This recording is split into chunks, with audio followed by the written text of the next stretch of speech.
Assalamualaikum warahmatullahi wabarakatuh. Selamat pagi dan salam sejahtera untuk kita semua. Hari ini kami dari kelompok C akan mempresentasikan tentang penerapan PSAK 72 dalam laporan keuangan PT Jasa Marga Perseroan. Jadi, sebelum itu izinkan kami memperkenalkan diri terlebih dahulu. Perkenalkan, saya Reri Serarin dengan NPM akhir 133.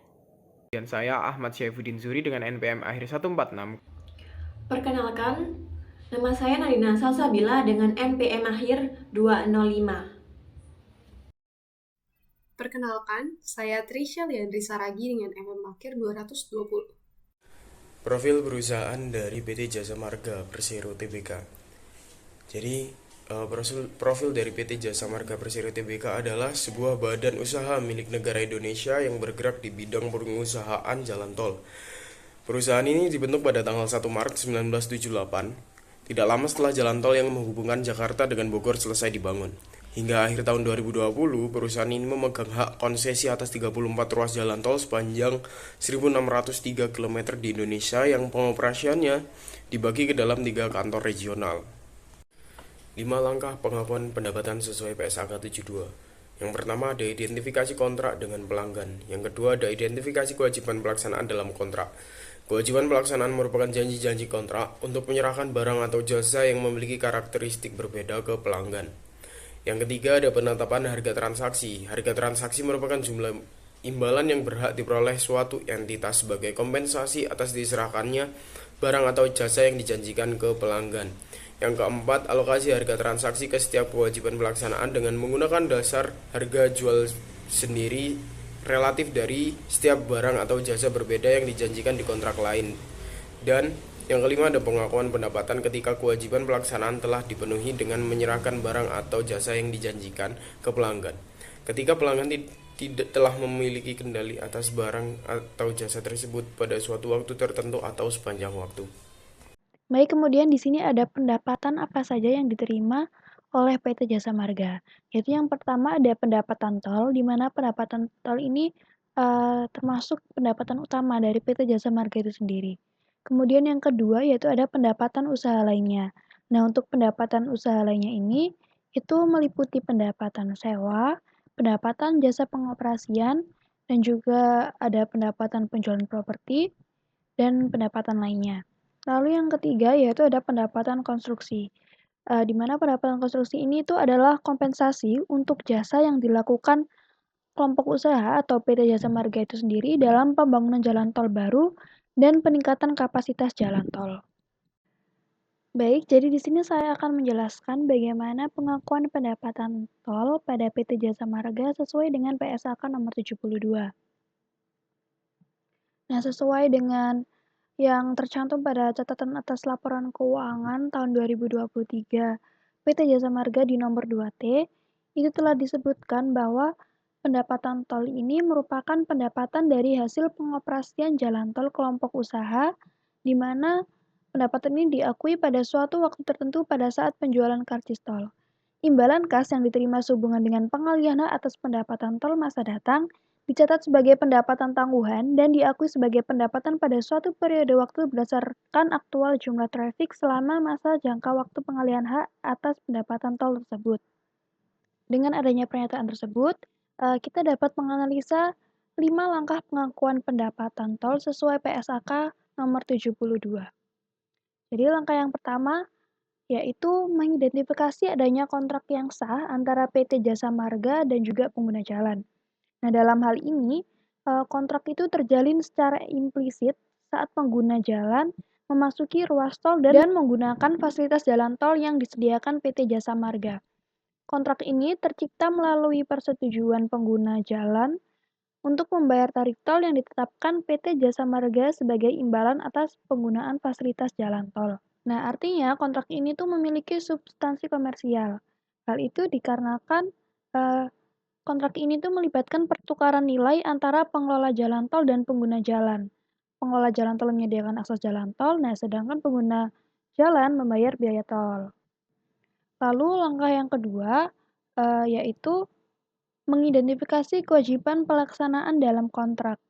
Nah, kewajiban pelaksanaan dalam kontrak ini merujuk pada kewajiban PT Jasa Marga untuk menyediakan dan memelihara fasilitas jalan tol yang aman dan layak bagi pengguna jalan. Nah, kewajiban ini itu mencakup PT Jasa Marga bertanggung jawab untuk membangun dan memelihara jalan tol agar tetap dalam kondisi yang aman dan nyaman untuk dilalui pengguna jalan. Lalu, PT Jasa Marga ini juga bertanggung jawab untuk menyediakan fasilitas pendukung seperti rest area, SPBU, dan pos polisi di sepanjang jalan tol. Nah, kemudian PT Jasa Marga ini juga wajib menjalankan sistem pembayaran tol yang adil dan transparan, serta memastikan kelancaran proses pembayaran. Kemudian langkah yang ketiga yaitu menentukan harga transaksi. Nah, harga transaksi dalam hal ini itu adalah tarif tol yang diterapkan PT Jasa Marga untuk setiap jenis kendaraan yang menggunakan jalan tol.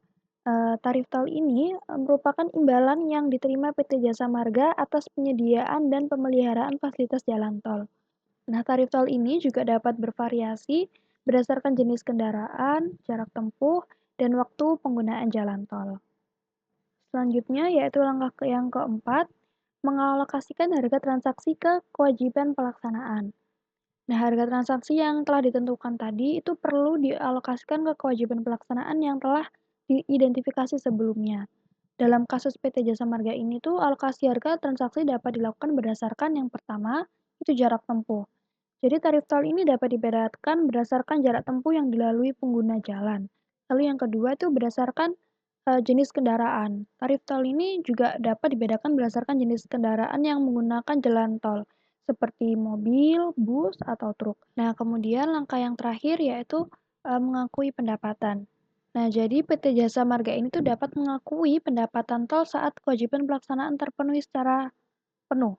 Nah, dalam hal ini, kewajiban pelaksanaan terpenuhi saat pengguna jalan telah melalui jalan tol dan telah membayar tarif tol yang ditetapkan.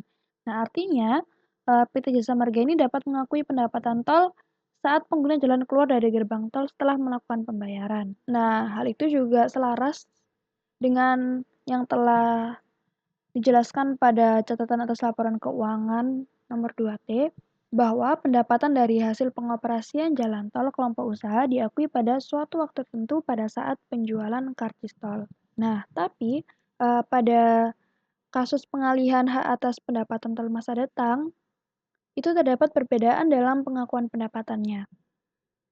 Nah, jadi imbalan kas yang diterima sehubungan dengan pengalihan hak atas pendapatan tol itu dicatat sebagai pendapatan tangguhan. Jadi PT Jasa Marga itu tidak langsung mengakui pendapatan tersebut ke pendapatan tol, namun diakui dulu sebagai pendapatan tangguhan. Nah, kemudian pendapatan tangguhan ini nantinya akan diakui secara bertahap. Jadi pendapatan tangguhan itu diakui sebagai pendapatan berdasarkan jumlah actual traffic selama masa jangka waktu pengalihan hak atas pendapatan tol tersebut. Jadi pada intinya, pengakuan pendapatan tol ini mengikuti prinsip pengakuan pendapatan saat tertentu saat karcis tol terjual. Nah, tapi untuk pengalihan hak atas pendapatan tol masa datang itu dianggap sebagai pendapatan tangguhan yang diakui secara bertahap berdasarkan jumlah traffic selama periode pengalihan. Marga ini mengakui pendapatan, yaitu pendapatan usaha lainnya sebesar Rp1.617.953. Berasal dari mana saja itu dapat dilihat pada catatan atas laporan keuangan di nomor 36 dari dari pengoperasian jalan tol, pemeliharaan, penjualan BBM hingga sewa properti maupun penjualan properti.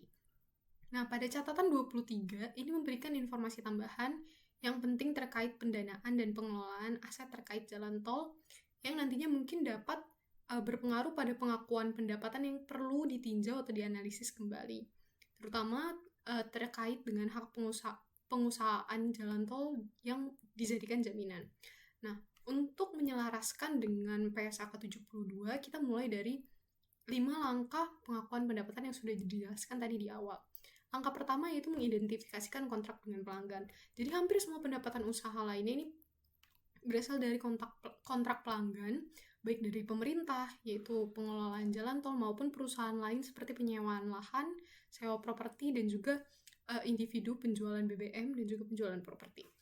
Nah, jika kita lihat pada catatan 23 yang sudah tercantum, itu terdapat pada nomor 13 dan 36, itu kita dapat mengidentifikasikan bahwa PT Jasa Marga ini telah melakukan perjanjian pengusahaan jalan tol atau PJJT.